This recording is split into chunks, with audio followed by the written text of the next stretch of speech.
ব্যর্থতা থেকে আজকে এই প্রতিষ্ঠানের পরিপূর্ণতা শেষ করে আপনি আপনার গন্তব্যে পৌঁছতে পারতেছেন।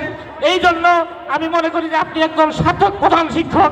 এই সার্থকতা ধরে রাখবেন। আপনি আমাদের সুখে দুঃখে ইতিপূর্বেও যেভাবে ছিলেন এখনো থাকবেন, আগামীতেও থাকবেন, এই আশাবাদ ব্যক্ত করছি। আজকে আরেকটি কথা বলবো স্যার, এই বিদ্যালয় প্রতিষ্ঠা লগ্ন থেকে আমি আপনার সাথে এবং আমরা সহকারী শিক্ষকরা সকলে আপনার সাথে ওতপ্রোতভাবে ছিলাম।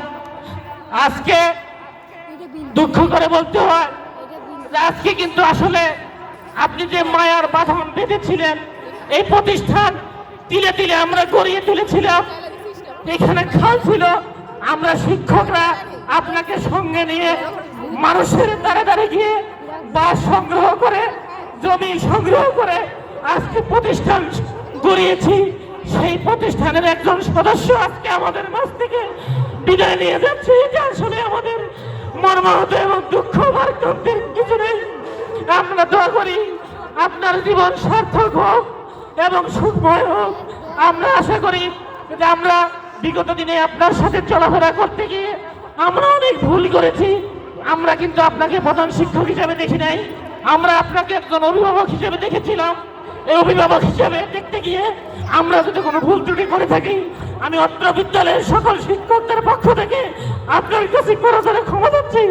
আপনি ক্ষমা করে দিবেন এবং আমাদের জন্য দোয়া করবেন। সেই সাথে আজকে অত্র বিদ্যালয় থেকে যে সকল ছাত্রীরা তোমরা পরীক্ষা দিতে যাবা, আসলে তোমাদেরকে আমরা 5টি বছর ফুলের বাগানের মতো পরিচর্যা করে তোমাদেরকে লালন করে আজকে আমরা তোমাদের ভাগ্যের উন্নয়নের জন্য আমরা পাঠাচ্ছি। আমরা আশা করবো যে তোমরা ভালোভাবে পরীক্ষা দিয়ে ভালো ফলাফল করে বাবা মা এবং অত্র বিদ্যালয়ের সুনাম অর্জন করে নিয়ে আসবে, এই আশাবাদ ব্যক্ত করছি। এবং আরেকটি কথা বলবো যে এই বিদ্যালয়ের আমরা শিক্ষকরা যারা তোমাদের প্রতি অনেক সময় হতে বুঝেও আমরা অনেক কিছু বলেছি, লেখাপড়ার জন্য বলেছি, বিভিন্ন বিষয়ে তোমাদের কথাবার্তা বলেছি, বিশেষ করে আমি তোমাদেরকে অনেক কিছু বলেছি।